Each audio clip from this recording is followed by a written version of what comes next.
Welcome to Tamil village cooking. இன்னைக்கு நம்ம சேனல்ல ஒரு சூப்பரான சுசியம் ரெசிபி தாங்க செஞ்சு காட்ட போறேன். வாங்க வீடியோக்குள்ள போலாம்.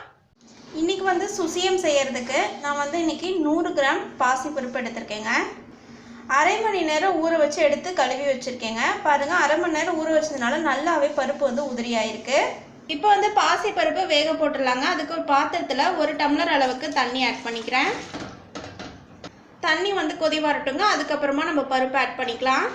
பாருங்க, இப்போ தண்ணி நல்லா கொதிச்சிருச்சு. இப்போ நம்ம ஊற வச்சு கழுவி வச்சிருக்கக்கூடிய பாசி பருப்பு ஆட் பண்ணிக்கலாம்.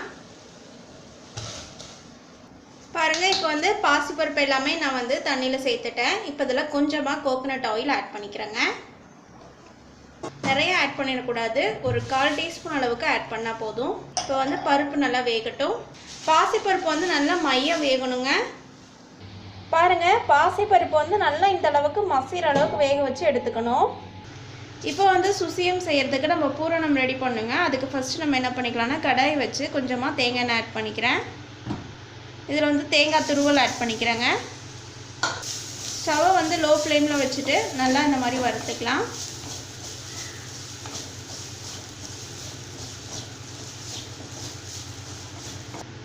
பாருங்க, தேங்காய் துருவல் இந்த அளவுக்கு நல்லா வறுத்தாச்சு. இப்போ இதில் வெல்லம் ஆட் பண்ணிக்கிறேங்க. 100 கிராம் பாசிப்பருப்பு எடுத்துருந்தேங்க. அதுக்கு இன்றைக்கி நான் 100 கிராம் வெல்லம் ஆட் பண்ணியிருக்கேன். இப்போ கொஞ்சமாக அதில் தண்ணி ஆட் பண்ணிக்கலாம். தண்ணி ஆட் பண்ணிவிட்டு அந்த வெல்லம் பார்த்திங்கன்னா கட்டி இல்லாமல் நல்லா கரைச்சி விட்டுக்கலாங்க.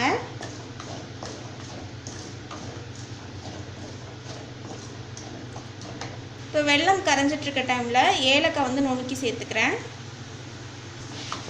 இப்போ எல்லாமே சேர்த்துட்டு நம்ம நல்லா கரைச்சிக்கலாம். கட்டி இல்லாமல் இருக்கணும் வெல்லம்.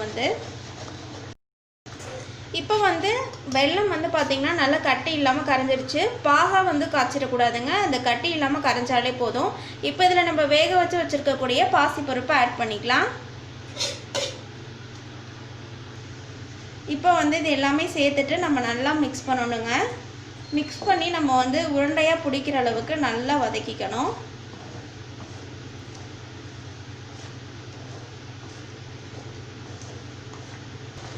பாருங்க, நல்லா கையில் பிடிக்கிற அளவுக்கு வர வரைக்கும் நல்லா இந்த மாதிரி வதக்கிட்டே இருக்கணுங்க.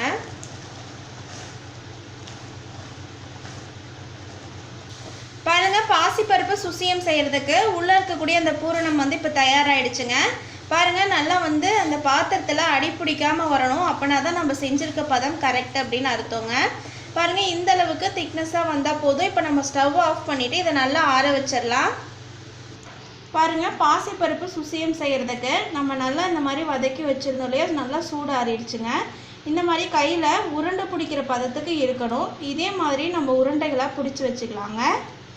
பாருங்கள், இந்த மாதிரி இருக்கணும். பாருங்கள், இதே மாதிரி நம்ம எல்லாத்தையுமே பிடிச்சி வச்சுருக்கேங்க. இப்போ சுசியம் செய்கிறதுக்கு மாவு நம்ம கரைச்சிக்கலாம். சுசியத்துக்கு கரைக்கிறதுக்கு 200 கிராம் மைதா மாவு நான் எடுத்திருக்கேங்க. வேறு எந்த மாவுமே நான் சேர்த்துக்கல. இதில் கொஞ்சமாக நம்ம சோடா உப்பு ஆட் பண்ணிக்கலாம். 1/4 டீஸ்பூன் அளவுக்கு உப்பு ஆட் பண்ணிக்கிறேங்க. இப்போ இது எல்லாமே சேர்த்துட்டு நம்ம கரைச்சி விட்டுக்கலாம். ஃபஸ்ட்டு நல்லா கை வச்சு நல்லா கிளறிட்டு இப்போ தண்ணி ஊற்றி கரைச்சிக்கலாங்க. பாருங்கள், எடுத்த உடனே நம்ம தண்ணி நிறையா சேர்த்துடக்கூடாது. கொஞ்சம் கொஞ்சமாக சேர்த்து தான் நல்லா இந்த மாதிரி பிசைஞ்சு விடணுங்க. ரொம்ப தண்ணியாட்டமும் இருக்கக்கூடாது சுசியம் நம்ம நினச்சி போடுறதுக்கு. பாருங்கள், இந்த மாதிரி தண்ணி விட்டு கட்டி இல்லாமல் நல்லா கரைச்சிக்கணுங்க. கட்டி கட்டியாக இருக்கக்கூடாது மாவு. இப்போ சுசியம் போடுறதுக்கு நம்ம மாவு கலந்து விட்டாச்சுங்க. பாருங்கள், இந்த பதத்தில் இருக்கணும். ரொம்ப தண்ணி விட்டுறாதீங்க. இப்போ சுசியம் போட்டு எடுக்கிறதுக்கு கடாய் வச்சு ஆயில் ஊற்றிருக்கேங்க. ஆயில் இப்போ சூடாயிடுச்சு. இப்போ பூரணத்தை இந்த மாதிரி மாவில் இந்த மாதிரி நனைச்சிக்கலாங்க.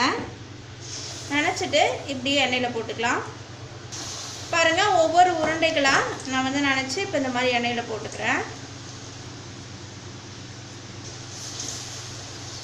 பாருங்கள், ஒரு சைடு வெந்துட்டுருக்கு. இந்த மாதிரி நம்ம திருப்பி திருப்பி விடணுங்க. பாருங்கள், இப்போ பாசிப்பருப்பு சுசியம் தயாராகிடுச்சு. இப்போ இந்த எண்ணெயிலேருந்து நம்ம அரைச்சி எடுத்துக்கலாங்க. மீதி இருக்கக்கூடிய உருண்டைகளும் நம்ம போட்டுக்கலாங்க. அதே மாதிரி எண்ணெயோட சூடு ரொம்ப கொதிக்க விட்டுறாதீங்க. எண்ணெய் கொதித்து போட்டும்போது கருப்பு கருப்பாகிடும். அதனால மிதமான சூட்லேயே போட்டுக்கோங்க. இப்போ இதே மாதிரி மீதி இருக்கக்கூடிய உருண்டைகளும் நம்ம போட்டு எடுத்துக்கலாங்க. அவ்வளோதாங்க, நமக்கு சூப்பரான பாசிப்பருப்பு சுசியம் தயாராகிடுச்சு. இந்த ரெசிபியை உங்கள் வீட்டுக்கு சொல்லி மறக்காமல் ட்ரை பண்ணி பாருங்கள். ட்ரை பண்ணி பார்த்து பிடிச்சிருந்துச்சுன்னா எங்கள் தமிழ் வில்லேஜ் குக்கிங் சேனலை லைக் பண்ணுங்கள், கமெண்ட் பண்ணுங்கள், சப்ஸ்கிரைப் பண்ணுங்கள். அப்படியே கூட இருக்கக்கூடிய பெல் ஐக்கானையும் ப்ரெஸ் பண்ணிடுங்க. அப்போ தான் நாங்கள் போடுற வீடியோஸ் உங்களுக்கு உடனே வந்து சேரும். இந்த வீடியோ உங்களுக்கு பிடிச்சிருந்தா ஷேர் பண்ணுங்கள். தேங்க்யூ.